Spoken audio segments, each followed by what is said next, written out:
Nous sommes rendus à Véronique Perrault, qui va nous faire marcher pour retourner à la maison.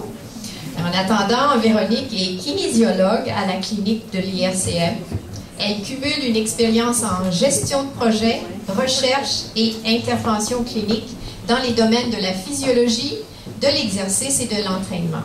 Elle agit à titre de kinésiologue clinicienne, notamment en prévention primaire des maladies cardiovasculaires au sein de l'équipe interdisciplinaire du projet et du cœur.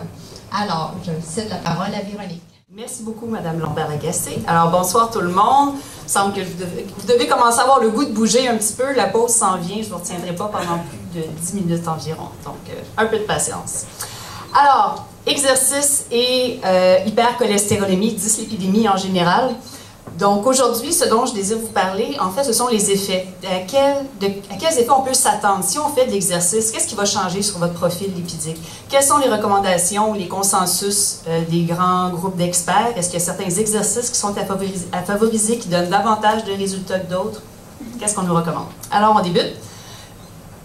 Les effets de l'exercice. La pratique d'activité physique, c'est un facteur de risque modifiable extrêmement puissant. C'est reconnu dans les préventions primaires et secondaires des maladies cardiovasculaires. Alors, si vous décidez d'être actif, ce qui va se passer en termes de mécanisme au niveau de votre profil lipidique, c'est qu'il va y avoir une activation d'enzymes dans le muscle squelettique, mais également dans le tissu adipeux. Et ce sont des enzymes qui sont nécessaires au métabolisme lipidique. Là, je vais passer outre les L4 et les enzymes en elles-mêmes, mais il y a énormément d'actions qui se passent à l'intérieur de votre corps. Également, cette activation enzymatique-là va augmenter l'habilité des muscles à utiliser le gras comme substrat énergétique.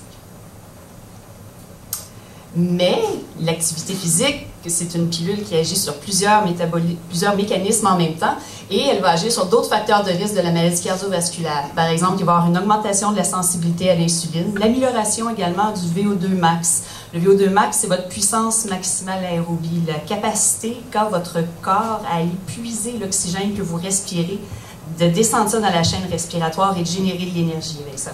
Donc, tous les mécanismes, tous les enzymes qui sont impliqués dans la puissance maximale aérobie, le VO2 max, vont être améliorés par l'entraînement. Il y a une étude Interheart qui a été publiée il y a déjà plusieurs années qui a démontré de manière très claire que le bien-être psychologique était un facteur de risque modifiable dans la prévention des maladies cardiovasculaires. Et bien sûr, l'activité physique, c'est reconnu, ça diminue le stress, l'anxiété, la colère, tout ça. Donc, vous faites énormément de bien. Et, il y a eu des ajustements, pardon. Donc, ça diminue votre risque cardiovasculaire. Également, pression artérielle. S'il y en a qui sont venus au dernier café scientifique, j'avais présenté sur la pression artérielle. En général, ce que l'on voit, grâce principalement aux exercices de nature aérobie, il va y avoir une diminution de 5 à 7 mm de mercure de votre pression artérielle. Et également, diminution de l'inflammation, on le voit avec HSP, HSCRP et d'autres protéines. Oups, un petit peu trop vite. OK. Ici, ce que... Je n'ai pas passé une... Non, c'est ça. Excusez-moi.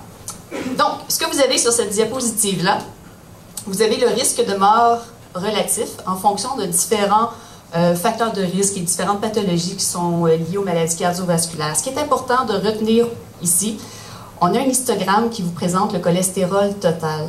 Et dans la bande orange, c'est les gens qui sont en forme, qui ont un bon VO2 max. Les gens qui sont en vert, un petit peu moins en forme. Ils font leur activité de la vie de tous les jours, mais à la fin de la journée, là, ils commencent à manquer de jus un petit peu. Ceux qui sont en bleu, ils vont faire leur épicerie puis ont besoin de se reposer. Donc, ce qu'on voit, c'est une étude qui a été faite sur, qu'on a suivi 6000 hommes pendant 13 ans. Et ils ont marqué que même si votre cholestérol total est élevé, si vous êtes plus en forme, vous êtes 2 fois moins à risque de mortalité. Donc, même si on est hypertendu, qu'on a une maladie pulmonaire obstructive chronique, qu'on est diabétique, que l'on fume, qu'on a un IMC supérieur à 30 ou qu'on a un cholestérol total qui est élevé, c'est extrêmement important d'être en forme.